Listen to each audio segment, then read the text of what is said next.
எல்லாருக்கும் வணக்கம். நான் Hema Subramanian. Welcome to home cooking Tamil. இன்னைக்கு ஒரு டிஃப்ரெண்ட்டான சன்னா ரெசிபி தான் பார்க்க போகிறோம். இது லஹோரி சோலே மசாலா. இது ஒரு நார்த் இந்தியன் ஸ்பெஷல். வாங்க இப்போ இது எப்படி செய்யறதுன்னு பார்க்கலாம்.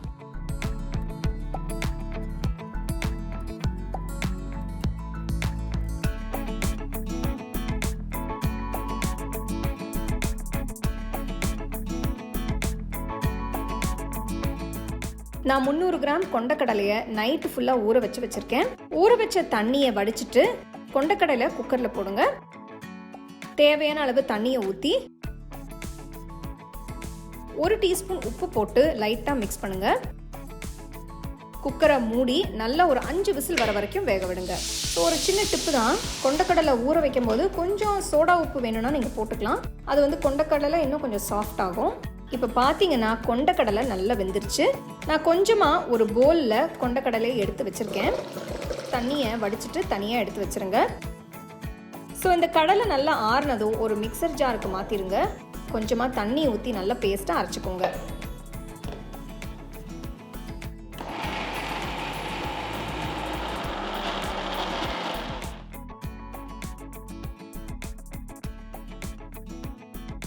அடுத்து நல்ல அகலமான கடாயில் ஒரு 3 டேபிள் ஸ்பூன் எண்ணெயை ஊற்றி, எண்ணெய் நல்லா சூடானதும் இதில் பட்டை, கிராம்பு, பிரியாணி இலை, 1 டீஸ்பூன் சீரகம், மிளகு, அப்புறம் அன்னாசி பூ சேர்த்துக்கலாம்.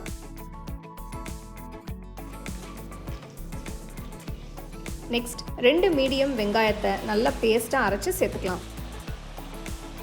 வெங்காயம் பேஸ்ட் நல்லா வெந்து கோல்டன் ப்ரௌன் கலர் வர வரைக்கும் வதக்குங்க. இது கிட்டத்தட்ட ஒரு 10 நிமிஷம் ஆகும் வதக்கிறதுக்கு.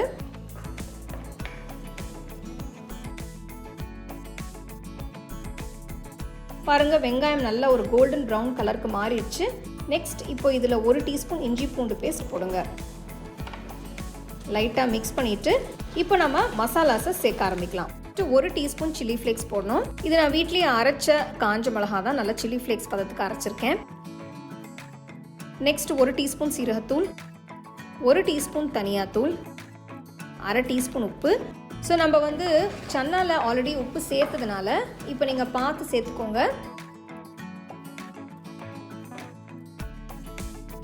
அடுத்து நான் 1/2 கப் தயிர் நல்லா பீட் பண்ணி ஆட் பண்ணுறேன். எப்போ நீங்கள் தயிர் ஆட் பண்ணாலும் நல்லா பீட் பண்ணி தான் ஆட் பண்ணணும். இப்போ நல்லா மிக்ஸ் பண்ணிவிட்டு 2-3 நிமிஷத்துக்கு வேக விடுங்க. பாருங்க, எண்ணெய் பிரிஞ்சு வர ஆரம்பிச்சிருச்சு. எண்ணெய் பிரிஞ்சு வந்ததும் வேக வச்ச கொண்டக்கடலையை சேர்த்து நல்லா மிக்ஸ் பண்ணுங்க. பார்த்தீங்கன்னா நான் இந்த ரெசிபியில் தக்காளியே சேர்க்கல. இது ஒரு நல்ல கொண்டக்கடலை ரெசிபி, கொஞ்சம் டிஃப்ரெண்ட்டாக இருக்கும். ஸோ இந்த கடலையும் மசாலாவும் நல்லா மிக்ஸ் ஆனதும் கொண்டக்கடலை வேக வச்ச தண்ணியை சேர்த்து மிக்ஸ் பண்ணுங்க. 2-3 நிமிஷத்துக்கு இது நல்லா கொதிக்கட்டும்.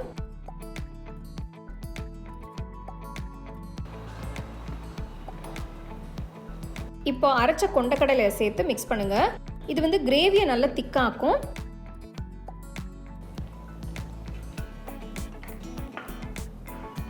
எல்லாம் சேர்த்து நல்லா மிக்ஸ் பண்ணதும் நான் 1 டீஸ்பூன் ஆம்ச்சூர் பவுடர் சேர்க்குறேன். இது ஆப்ஷனல் தான். நெக்ஸ்ட் 1 டீஸ்பூன் கரம் மசாலா தூள், 1/2 டீஸ்பூன் மிளகுத்தூள் சேருங்க.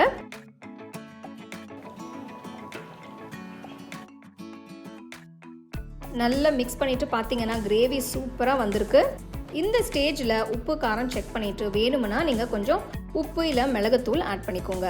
கிரேவி கொஞ்சம் திக்காக இருக்கிறதுனால நான் இன்னும் கொஞ்சம் தண்ணி ஊற்றுறேன், கன்சிஸ்டன்சியை அட்ஜஸ்ட் பண்ணுறதுக்காக.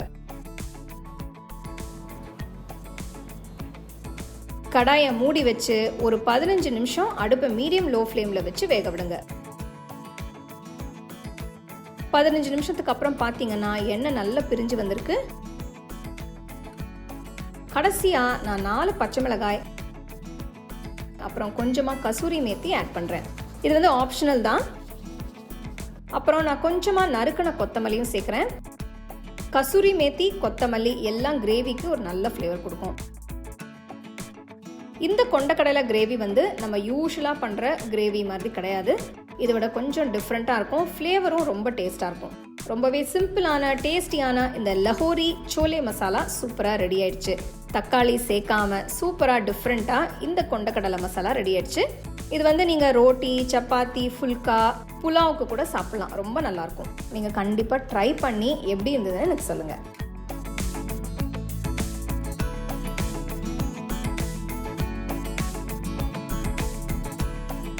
உங்களுக்கு இந்த ரெசிபி பிடிச்சிருந்தா லைக் பண்ணி, ஷேர் பண்ணி, ஹோம் குக்கிங் தமிழ் சேனலுக்கு சப்ஸ்கிரைப் பண்ணுங்கள். மறக்காமல் பெல் ஐக்கானை கிளிக் பண்ணுங்கள்.